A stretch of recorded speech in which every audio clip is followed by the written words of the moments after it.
بسم الله الرحمن الرحيم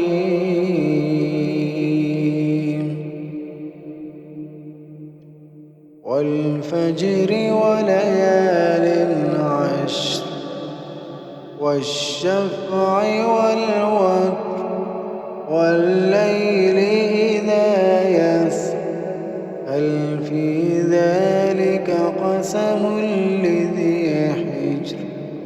ألم تر كيف فعل ربك بعاد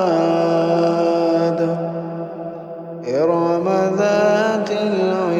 العماد التي لم يخلق مثلها في البلاد وثمود الذين جابوا الصخر بالواد وفرعون ذي الأوتاد الذين طغوا في البلاد فأكثروا فيها الفساد فصب عليهم ربك سوط عذاب إن ربك لبالمرصاد فأما الإنسان إذا ما ابتلاه ربه فأكرمه ونعمه فيقول ربي أكرمن وأما إذا ما ابتلاه فقدر عليه رزقه فيقول ربي أهانن كلا بل لا تكرمون اليتيم ولا تحاضون على طعام المسكين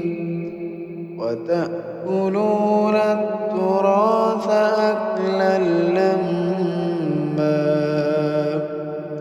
وتحبون المال حبا جما كلا إذا دكت الأرض دكا دكا وجاء ربك والملك صفا صفا وجيء يومئذ بجهنم يومئذ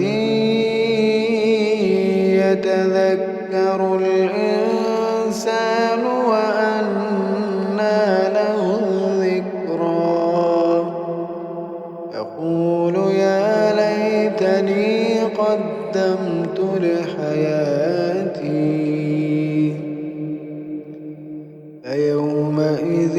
لا يعذب عذابه أحد ولا يوثق وثاقه أحد يا أيتها النفس المطمئنة ارجعي إلى ربك راضية مرضية فادخلي في عبادي وادخلي جنتي.